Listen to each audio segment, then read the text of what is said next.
investigation, soil and foundation investigation. The construction of materials were based on prices submitted by suppliers and safety supplied by UPWH. Labor rates were based on rates published in the law, and equipment rates were based on the 2014 ASL rate. Continuation of the engineering activities for the preparation of design plans, preparation of technical specification, the quantity takeoff and cost estimate, the program of work, and the construction schedule, and the design calculation. No concern on the right of way, and no affected utilities. For the continuation of engineering activities, PPTD submit the following documents to PMO for the application for ECC. And here is the project picture, individual project program of work, equipment requirement, the approved budget for the contract, construction schedule, development plan or received map, preparation of minimum requirement for the construction of safety and health program, prepared in accordance with the DO 13 and OSHS of the OLE, preparation of bid and tender documents, and here is the scope of work. The construction of backup area and port lighting system. For the construction of backup area, under this, the remove and turn over the authority, the existing bollards, and existing ICPP, and demolish and dispose existing sheet pile and existing RC card. For number 2, excavate, backfill and compaction of existing materials, and extraction of rock materials for existing bulkhead. And number 3 is the construction of bulkhead, fill materials, reinforced concrete for retaining walls, ring wall, anchor wall, mooring block, fender block, RC card, block for RC card and marine reference column, and concrete of reinforcing steel bars with the number 4 and drive, concrete piles, including chipping and cutting of newly driven piles up to the required elevation. For number 5 is construction of CHP wall, including plastering and various materials for cyclone environments, construction of portals and concrete pavement, including adequate base force, and supply and install geotextile fabric, tie bright of various sizes, and armor block, including rubber bedding, supply and install rubber block bender and mooring roller, construction of patch screen, manhole, including reinforced concrete pipe, and excavate existing seabed up to the required elevation. For number 2, letter B, the port lighting system is the supply and installation of single angle bar, steel posts 10 meter height, hot dip galvanized 6 set with 100 watt LED plastics fixture, including wires, PVC conduits, or panel board, etc. The approved budget for the contract for ABC is 239,074,188.73, and the total cost of project cost is 270,183.27 pesos. The project duration is 600 calendar days. And here's the construction schedule. Project duration is 600 calendar days, including of the estimated 40 days of ready and unworkable days, considered unfavorable for prosecution of the work at the site. For the eligibility requirements, statement of the bidder's single runs complete contract experience. The prospective bidder must have an experience having completed at least one contract that is similar to the contract to be bid and is values adjusted to current prices using the PSA consumer prices, and these must be at least 50% of the ABC prepaid. A contract shall be considered similar to the contract to be bid if it has the same major category support.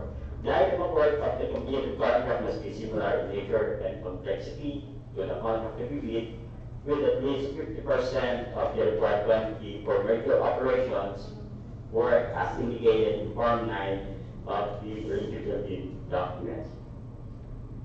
And here's the permanent eligibility documents. For major operation work, number one is offshore pilot driving of concrete piles with a quantity of 2,779 million meter. For number two, reinforcement works, 384 cubic meter. Rock works, for letter A, under rock work, for letter A, 1,000 kilogram per piece, 894 cubic meter, letter B, 50 and 100 kilogram per piece, 2,073 cubic meter. For number four, field materials, 33,373 cubic meter. And the last is for number five, construction of Portland cement, concrete pavement, PCCB, 7,671 square meter. And here is the requirements for the CAT registration, medium B, ports, harbor, and offshore engineering. And here is the minimum equipment requirements, as you can see in slide. Continue. And here's the required key personnel for the project, for project manager, project engineer, materials engineer, construction, safety and health officer, and more. And that's the presentation. Merry Christmas. Hello, Merry Christmas.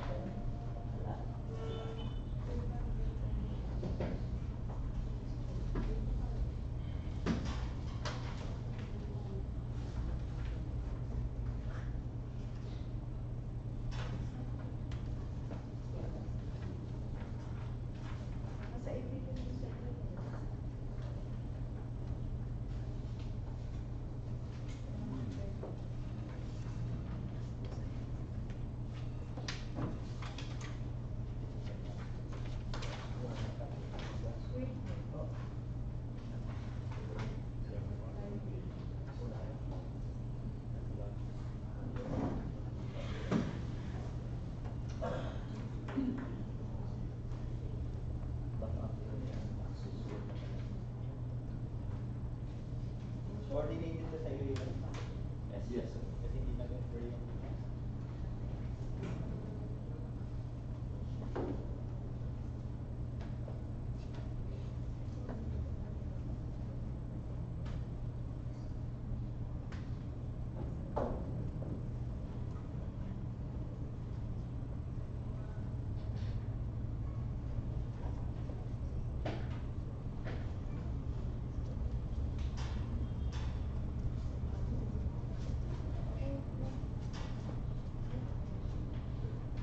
Mr. Chair, I move that the bid procurement contents for the project construction of backup area for the Montes Valley Saco to be considered as complete and that the project be the subject of procurement.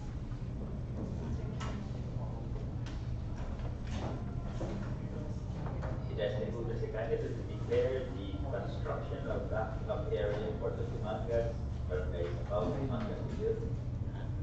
That's completed during the conference as any subject. Procurement to there's none. Motion to appoint hearing, Secretary may instruct to proceed to the publication of my advice. And then we proceed with the next. Good morning, Mr. Chair. Good morning, everyone. I was assigned to show the pre-procurement presentation for the upgrading of General Albert, Port of Davao, Sasa, Davao City. And this is the project location, the vicinity map, data background for the Port of Davao. The Port of Davao is located at Barangay Sasa along Davao-Tuagusan National Highway, 10 kilometers northeast of the city proper.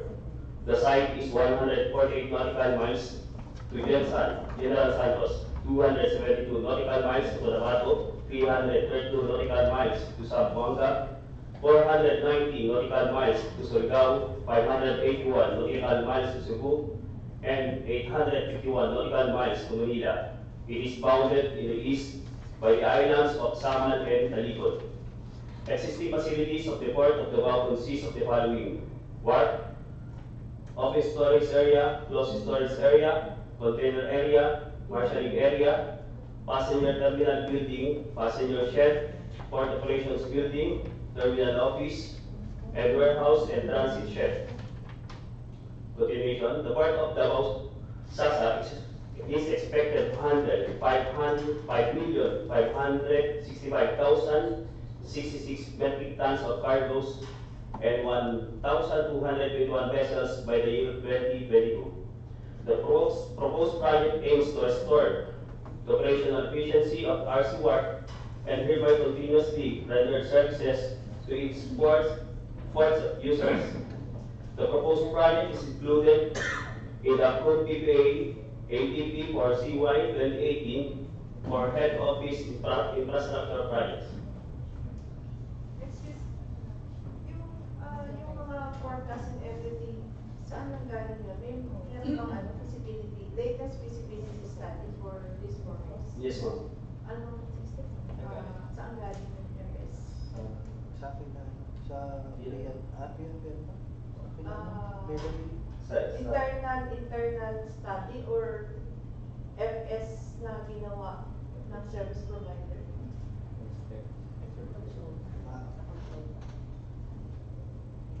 Hindi ko sigurado pero sa consultant din natin lagi yan eh. Yung studies na sabi kina sa project preparation. Dapat yung master plan or yung FS natin dito could be the latest one kasi we are talking of forecast and everything and the development plans could be based on the forecast. That's why we have come up with this cost. Medyo malaki siya. So, Kasama ba yun sa port development plan? Just to follow up, we had previously had yung parang PPP project for the Bausasa. It was already published doon sa, I think may mga bidders na, it's just that, in-stock yata yun na yun. Is the forecast just carrying them sa denominating vice chair? Or considered na yun or bago to? Kasi meron na dating consultant din eh. Dalawa bali yan, isang IFC at isang Science and Vision or yata yun. So, isa sa World Bank. ayun sa IFC. Is it the one sa IFC or sa Science and Vision? I think this is both dito ma'am, na ano lang yung na parang na-reduce lang yun. Kasi alam ko yung 2 billion eh. Yung sa pinapropose na PPP. So parang hindi yung isang phase hindi magagawin. So yung ating ginawa dito ipakita mo kayo yung ate. So, hindi na to PPP. Hindi na. Kasi yung sa study sa IPP napakalaki. Kaya inabot yata ng 16 or 17? 16. But, Mr. Chair, I also have a concern because right now we are evaluating yung unsolved for Davao. So how is it gonna be different doon sa may mga kasama rin naman ako dito sa technical working group na part ng unsolved. Medyo nandito lang ako kasi we are bidding for this particular upgrading of general parts of work and yet we are entertaining unsolicited proposal which also part of the unsolved proposal is the development portion of the port. So I don't know how it will be reconciled and doon sa That argument will reconcile the proposal with our plan. So, kung may gagawin tayo ng proposal, we have to check like the construction. ang nag-evaluate kasi ng sa part ng sa development is the engineering. Kami kasi sa more on sa financial. I also haven't attended some of the meetings yung sa ANSOC. So, hindi ko ma-reconcile right now yung for this upgrading of general cargo berth as against doon sa unsolved proposal na we are currently looking into. Separate yung proposal yan. Kasi ano yun eh, may construction yon, may development and operation. So, hindi ko sure kung na-consider to ng proponent yung currently itang i-give yung subshot for bidding natin is nakasama din sa kanyang computation. Kasi it would be different. So, kasi may meeting din kami later on eh. So, I will have to raise this issue kung paano yung gagawin natin evaluation. Kasi, medyo malaki to. This is 800. Total project was almost one. almost one. So, this part would be very vital doon sa gagawin namin evaluation, particularly sa engineering side.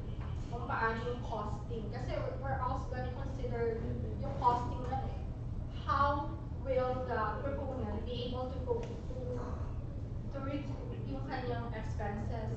So kung hindi to kasama, malilesen namin yun. So, wala lang si Sir Joven, paano to? Kasi part kayo ng tsaka si Sir Rolly. So, nakasama po ba ito? Doon sa sinabit ng ng proponent? Kasi kung kasama siya sa equation, it's gonna be totally different na dun sa costing ng gagawin. Kasi it should be, ilalas dapat siya. It's not to be considered. Pati sa forecasting niya, pati sa cost niya for development, less na dapat. So, hindi na siya dapat natin ma-consider. Kung sakali mang i-accept siya officially ng PPA for unsolved. This is my view. This is a project proposed by engineering or in that regard, yung solicited proposal evaluation, whatever they want to do, hindi yan part, hindi material sa so if there's someone who needs to change, it's the proposal. Kasi dito, unsolicited yan, so sila nagbigay, hindi naman niya alam ang plan. So parang may nakita siyang project na nakita niya, pumunta siya sa akin. Now, in light of this project na pinopropose, if there maapektuhan siya dapat magpalit ng project, hindi tayo ang mag-vote because may unsolicited proposal siya. So, yung tanong ko lang, balik lang, operational to? Kasi towards the end, may to bring it back to operational capacity. Ito sir. Tuloy sa background. Move forward. Towards the end, yun yung back. Hindi. May nakasulat. Hindi. Yan, operation efficiency.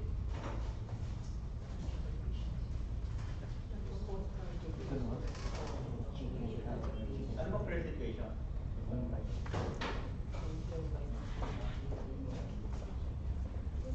Restore operational efficiency. Kailangan ba? Yung part kasi na to, sir, may mga dilapidated na dito part dito, sir. Rehab. Oo, Rehab na. re-rehab dito part. So, considering the design, sir. Yan yung current ngayon. Yes, Sa yes, sir. next slide, yan yung magiging. So, Yan we yung have proposal. any expansion. Yes, sir. Nagbago yung alignment.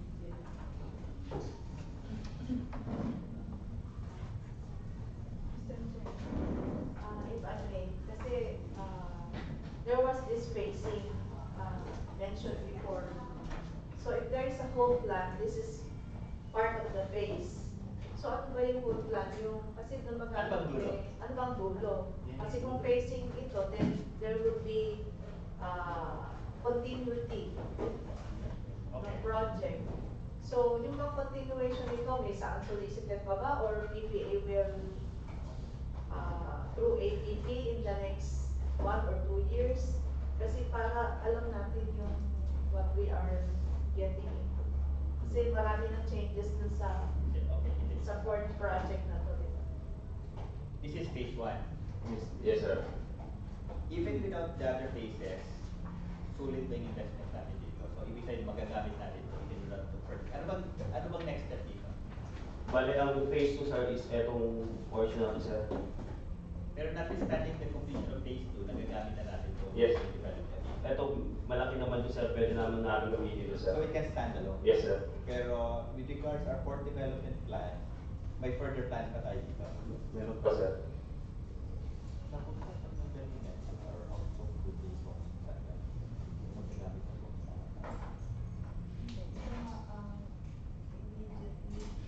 Kung facing siya, we are prioritizing this because we really need it now. how long pa? 3 years? 2.5 years? 2 years.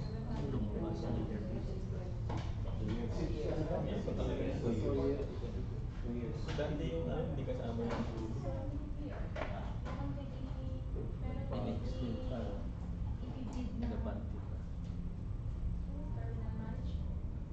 Which is also part of Ano ba yan? Tier, ano ba yan? Tier 1 yan. The government should be should be undertaken by the winning bidder. So may development plan kasi approved na yung approved na yung framework. I'm not so sure though kung Davao would be part of the first few ports na subject siya sa terminal management contract, which is also bidding. Well, yung assumption natin dito, management knows what they're doing. Since they approve the POW, so let's take into consideration yung terminal. Kasi as you mentioned, hindi pa natin alam which ports ang subject ng terminal. Ng terminal. Now, based on the plan, the projection by 2022 and the length of the project duration, is it necessary to do it now? In 2 years, or by 2021? Just before 2022.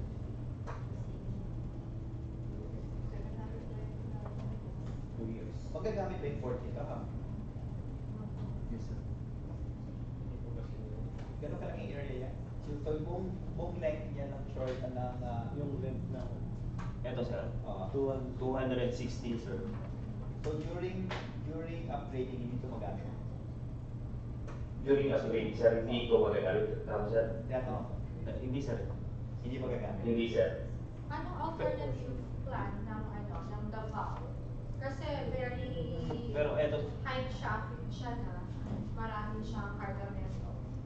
Saan nila pero eto naman, pwede naman dito ma'am. Pero coordinated sa Davao. Yes, yes sir. Aware sila na 720 days hindi nila magagamit yung area na yan. Na-represent naman namin sa kanila. Saan ba galing sa atin sa kanila? Etong development plan sir, galing sa atin to, pero coordinated sa kanila. So sa port development plan for Davao talaga to. Yes.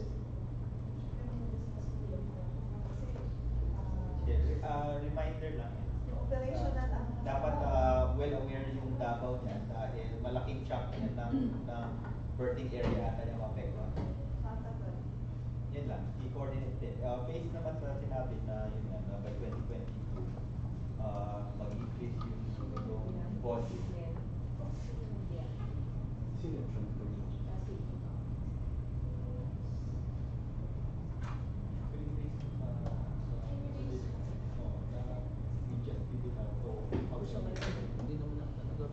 Tsaka tanong sa POSD kung kasama ko Davao sa terminal management. Kasi supposedly meron ng dalawang meeting ngayon, kaya lang, I doubt it kung Alam ko kung ano yung Davao. I'm not so sure. Hindi ko ako gusto na coordinate sa POSD kung Davao ang isa-subject for terminal. Kasi may ansol eh. So, magpa-conflict yun kung mag-ansol ka, tapos subject mo rin siya sa terminal management.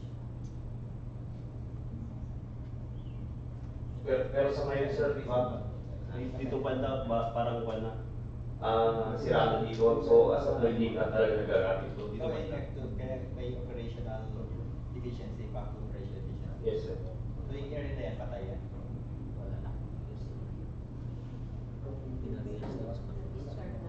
Hindi nga, so patay yung area na yan, hindi nagagamit. Oh, sir, dito banda, sir.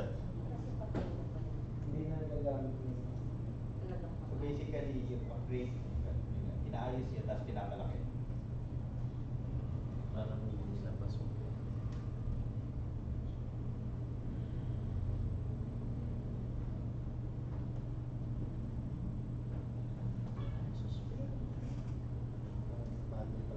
Okay, proceed.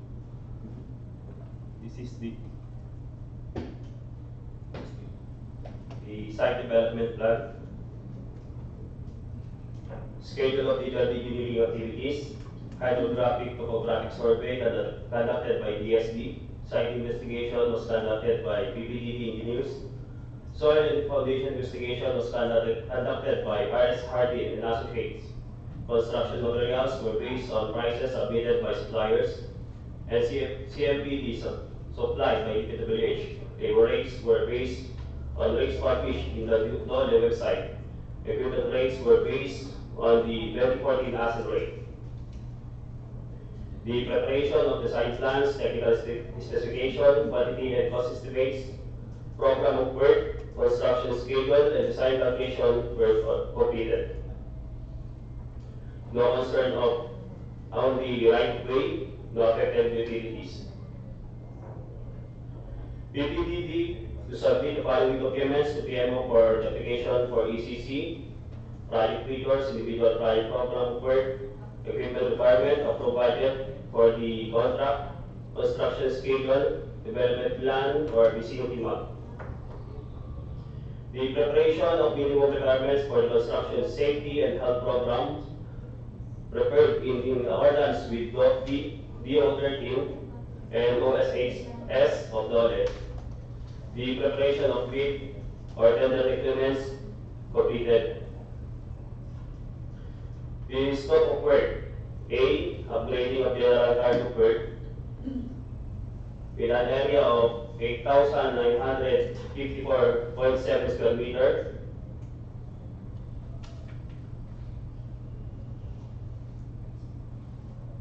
And port lighting system. The appropriate for contract is 885,095,522.23 pesos. Total project cost 999,272,923.63 pesos. Project duration of 720 calendar days. This is the approved construction schedule per CPM. Project duration is 720 calendar days inclusive of the estimated 48 days of rating unworkable days considered unfavorable for prosecution of work at the site. The eligibility requirements. Statement of the bidder single largest completed contract experience. The prospective bidders must have an experience of having completed at least one contract that is similar to the contract to be bid and was value adjusted to current prices using the PSA consumer price indices must be at least 50% of the ABC to be bid. A contract shall be considered similar to the contract to be bid if it has the same major categories of work. The item of work of the completed contract must be similar in nature and complexity to the contract to be bid with at least 50% of the required quantity for major operations of work as indicated in Form 9 of the eligibility documents. The major operation of work. One is offshore pipe driving of steel pipe pipes. 2. Offshore pipe driving of concrete pipes. 3. Reinforced concrete works. 4. Rock works. 5. Fill materials. And 6. Construction of Portland cement concrete pavement. The required pickup registration minimum large speed for Port Harbour offshore engineering. Here are the minimum equipment requirements.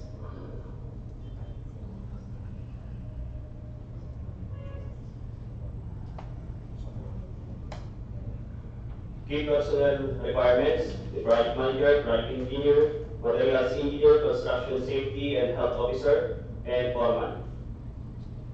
Thank you.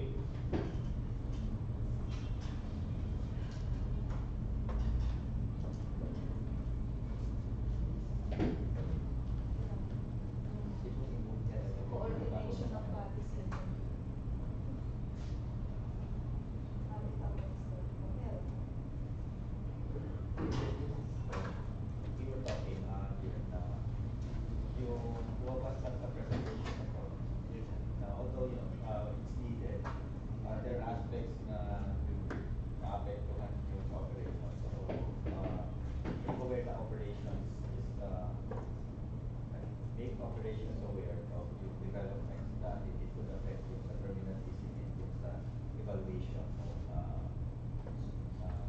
unsolicited proposal.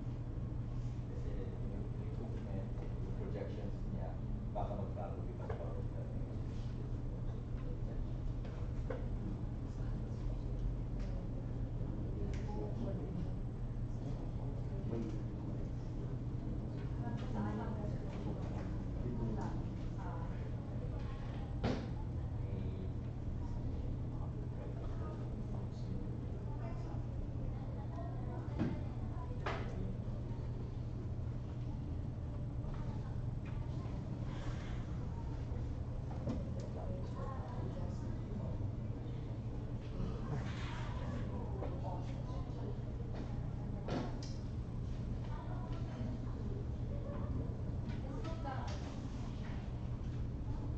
Is the usual discounting. Ito naman yung nasa original APP, ito wala na siya na-realign or something. Sa very start, ito yung This is included, kaya lang, in the ATP, this is how much? 2B. 2B. So, bumaba siya. ano component yung Dahil wala yung Yun nga yung kasi sinasabi phase ko one na na phasing, phase it can stand alone.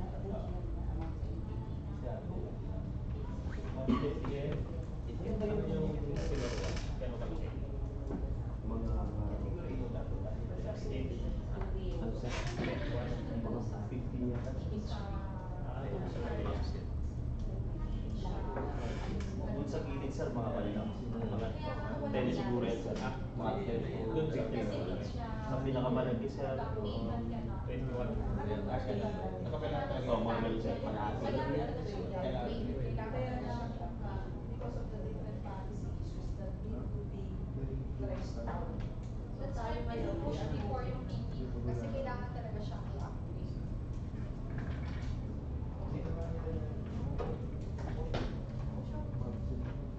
yung project itself. Okay yun. Wala tayo. But yung Sa policy as policies, a kailangan whole, tabunin. yun siguro yung dapat We should take a look at the policies. Oo.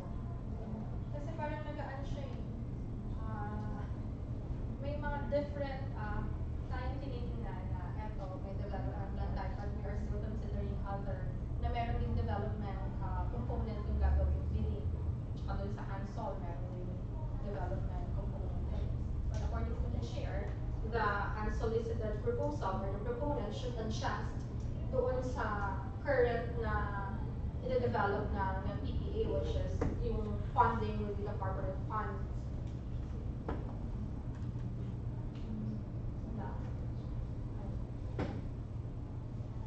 So, it's just a matter of ano yung susunod. So, Siguro parang ano lang, merong big policy, and then here comes the infrastructure development. So, kaya Nowadays nga, now would affect ano yung the direction of this prioritize? policy.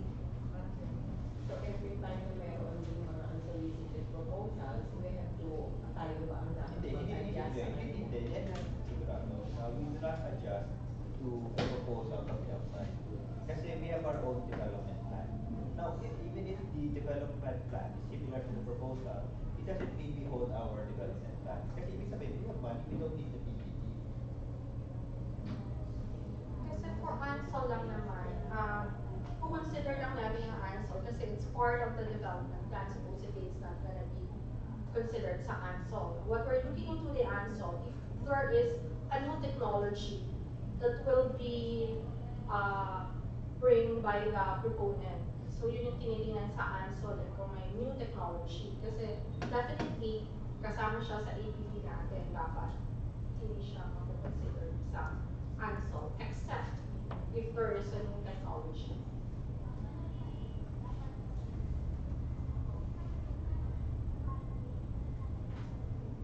Hindi ko naintindihan. And, kasi kung meron siyang ilalagay na new technology na mas mapapaganda yung or magiging mas efficient yung magiging operation or meron siyang halimbawa sa kanyang gagawing development plan, meron siyang i-include na new technology. Yun yung Yun yung hinahanap niya. dapat yun ang hahanapin. Kasi definitely nakasama na siya sa ano eh, sa may plan tayo eh. Hindi, if ever, they will have to roll with the budget. They will have to take into account what we're doing. So if they have to change their proposal, they have to change their proposal. I-release na talaga yung mamaya. You have to raise that mamaya. You have to You have to raise that mamaya.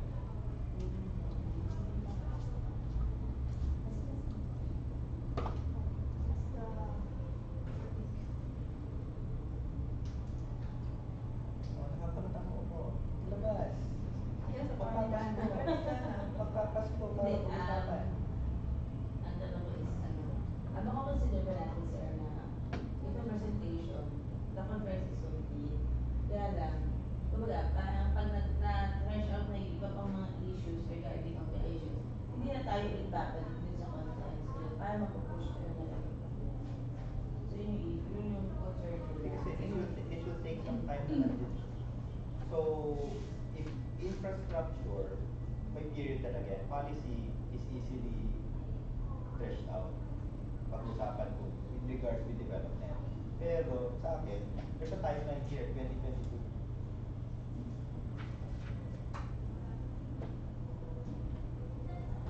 And secondly, hindi na daw nagagamit yung area na yan. Kaya siguruhin natin nila dahil kung complete nila yung project na diretso, wala na silang burn area. So inuna mo nila yung area na hindi magagamit. Now with regards yung terminal leasing, we don't know kung anong uunahin. So that will have to take once they start doing the terminal leasing policy. No, it's already approved. The Hindi, IRR. hindi. Once they start implementing it, they will have to take account of its development. Kasi different infra, may period talaga, hindi namamadali yung infra.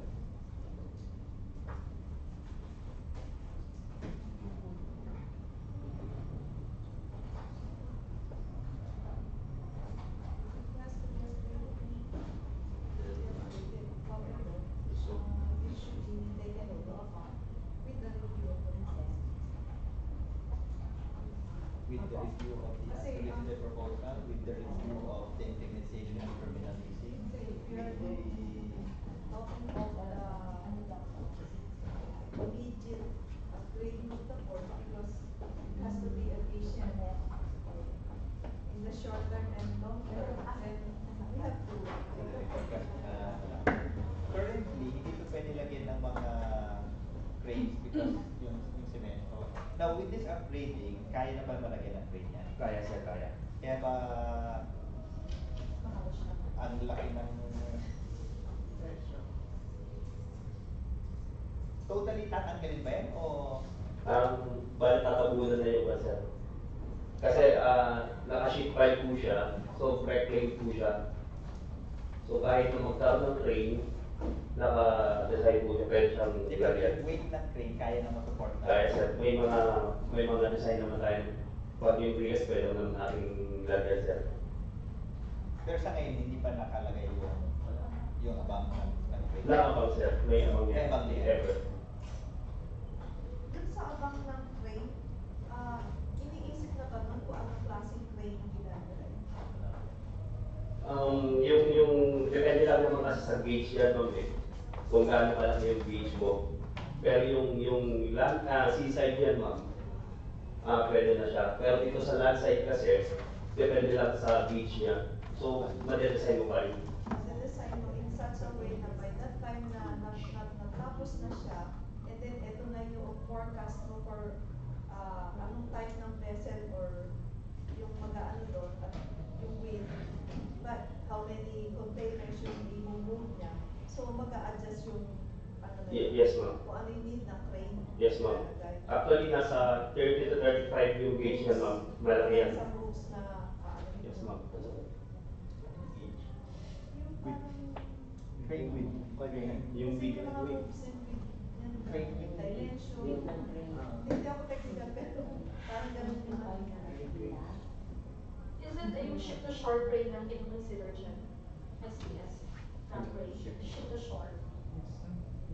Yes, sure. Na crane.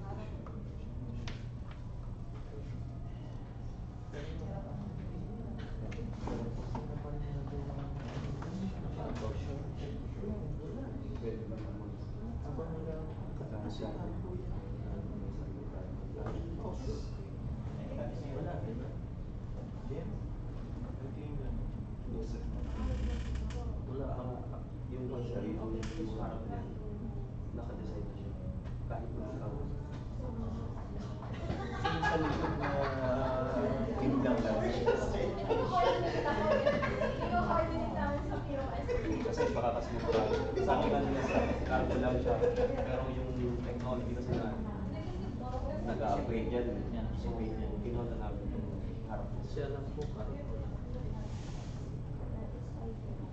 Kasi naman kahit naman cargo, nagbabago yan siya.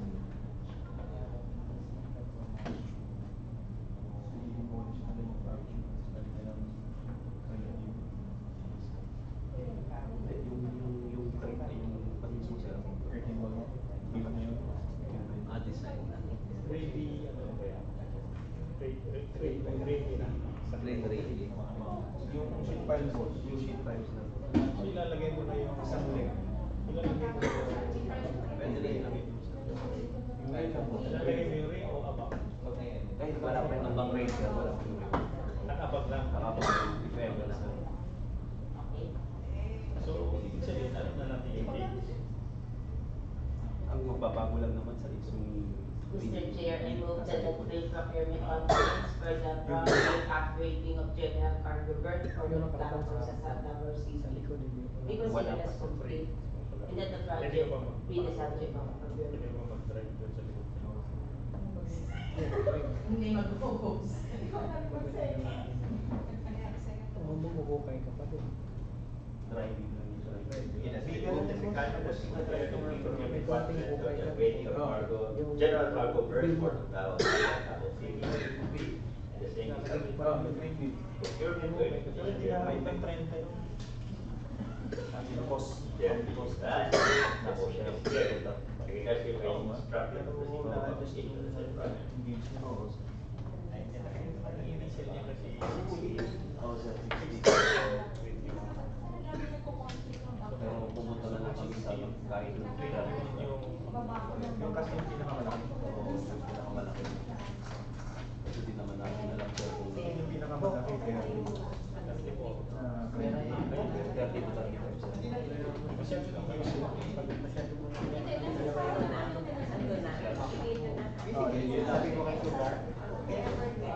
Ano naman nakakustomize na yung videos. 21 lang siya.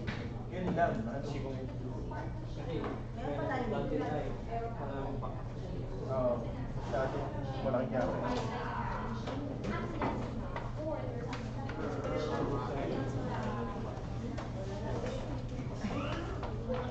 Kailan nag-absent siya? Kakapos sa akin tao. Style lang.